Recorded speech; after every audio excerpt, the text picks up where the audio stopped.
جی السلام علیکم ورحمۃ اللہ وبرکاتہ۔ نبی علیہ السلام پر کروڑوں درود و سلام، آپ کی یار اور نیک اصحاب پر کروڑوں درود و سلام۔ ابھی ہم آپ کے سامنے ایک یزیدی ملا یعنی وکیل یزید غلام مصطفیٰ ظہیر کو یزید کی وکالت کرتے ہوئے دکھا رہے ہیں، تاکہ ان لوگوں کو سمجھ لگ جائے جو کہتے ہیں کہ اہل حدیثوں میں لوگ یزیدی نہیں پائے جاتے۔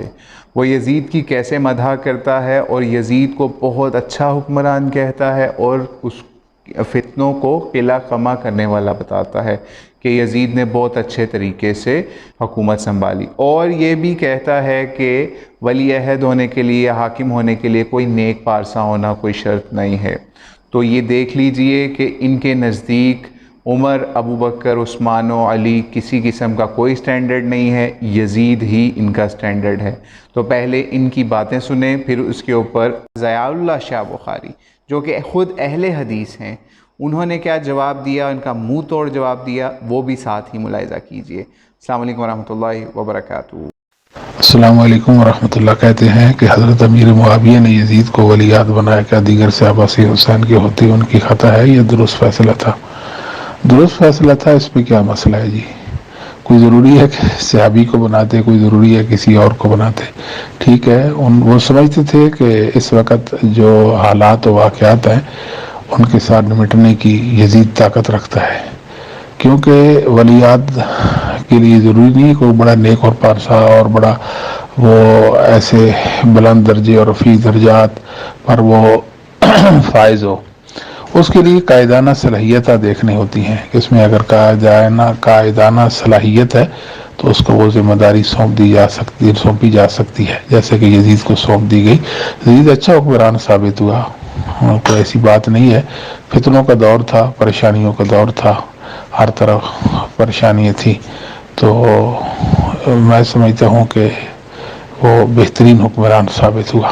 واللہ عالم الصواب۔ السلام علیکم ورحمۃ اللہ وبرکاتہ۔ پروفیسر سید ابو بکر غزنوی رحمت اللہ علیہ، سید دو غزنوی کا چشم و چراغ، وہ بیان فرماتے ہیں کہ تمہیں شرم نہیں آتی اے ممبر رسول کے اوپر کھڑے ہو کر ذکر حسین کی تو توفیق نہیں ہوتی، یزید کی وکالت کرتے، یزید کی امیر المومنین۔ ہائے ہائے ہائے، ایک مولوی نے نیٹ کے اوپر لکھا امیر المومنین امیر ہونا۔ میں نے دعا کی اللہ قیامت کا دن ہو، میرے آقا نے فرمایا المرء مع من احبا، جس کے دل میں جس کی محبت ہوتی قیامت کے دن اللہ اسے اسی کے ساتھ کھڑا کرے گا۔ اللہ ہمیں تو حسین سے محبت ہے، تو جانتا ہے ہمارے دل کی گہرائیوں سے، اللہ تو واقف ہے، دل دریا سمندروں ڈونگے کون دلاں دیا جانے ہو، اللہ ہمارے دلوں کے راز تو جانتا ہے۔ ہمارے دل میں امام حسین کی رسول اللہ کی نسبت کی وجہ سے سچی عقیدت اور محبت ہے، ہمیں قیامت کے دن امام حسین کے ساتھ کھڑا کرنا۔ تے شمر تے ابن زیاد تے یزید تے وکیلانو یہ ہدایت عطا کر دے تے توبہ دی توفیق دے دے، تے جے نہیں تے پھر قیامت میں انہوں نے نال ہی کھڑا کر دے۔ آپ مجھے یہ بتائیں، قرآن میں اللہ نے بیان نہیں کیا وَمَن يَقْتُلْ مُؤْمِنًا مُتَعَمِّدًا فَجَزَاؤُهُ جَهَنَّمُ خَالِدًا فِيهَا وَغَضِبَ اللَّهُ عَلَيْهِ وَلَعَنَهُ۔ جو عام مومن کا قاتل ہوتا ہے، عام مسلمان کا قاتل، وہ کہاں جائے گا؟ یہ اللہ قرآن میں اللہ فرما رہا ہے، وہ کہاں جائے گا اور کیسے جائے گا؟ مہینے کے بعد جنت چلا جائے گا، خالداً فیہا، اتھی رہے گا۔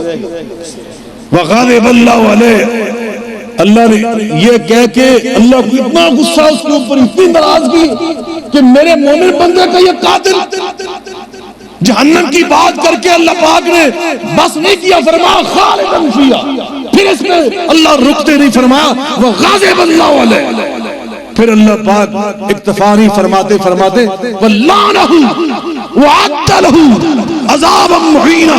تو میرے اللہ پاک نے ایک عام مومن کے قاتل کے بارے میں یہ فرمایا، تو جو قاتل ہو امام حسین کا، جو قاتل ہو علی اصغر کا، جو قاتل ہو علی اکبر کا، جو قاتل ہو حسن بن قاسم بن حسن کا، جو قاتل عبداللہ بن حسن کا، جو قاتل ہو اون محمد کا، نعرہ تکبیر، شان حسین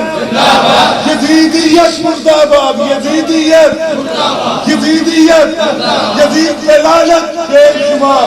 محدثین کرام نے کیا لکھا ہے؟ محدثین کرام نے سنو، اہل حدیث پتہ کا کیا اور صحیح کہتے ہیں کہ اہل حدیث محدثین کی جماعت۔ کن کی جماعت ہے؟ امام احمد بن حنبل کی جماعت ہے، امام ابن تیمیہ کی جماعت ہے، امام شافعی کی جماعت، امام بخاری کی جماعت، سید داؤد غزنوی کی جماعت۔ لیکن یہ جماعت تب ان کی جماعت ہے جب ہم ان کی فکر کے جانشین ہوں۔ کیا فکر ہے محدثین؟ جاؤ بخاری شریف میں کسی ناسبی، کسی یزید، کسی شمر سے کوئی روایت قبول کی گئی؟ بتائیں مجھے کوئی ایک مجھے روایت دکھا۔ امام احمد بن حنبل رحمۃ اللہ علیہ وہ فرماتے ہیں مقدوح فی عدالتہ لیس بعلی الروایا۔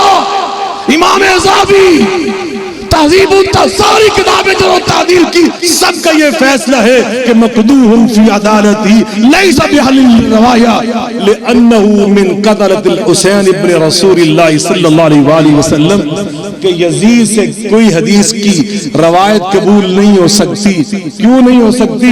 ایک ہی سبب بیان کیا، یہ نہیں کہا کہ وہ اس کا حافظہ کمزور تھا، یہ تھا، یہ کوئی بات کہنے کی ضرورت محسوس نہیں کی۔ محدثین نے ایک ہی اس کا جرم بیان کیا، وہ قتل حسین میں شامل تھا۔ اس لیے جو قتل حسین میں شامل ہو جائے وہ اتنا گھٹیا انسان ہوتا ہے، اتنا کمینہ انسان ہوتا ہے کہ اس کی کوئی حدیث پاک قبول نہیں ہو سکتی۔ قاتلان حسین پہ لعنت بے شمار۔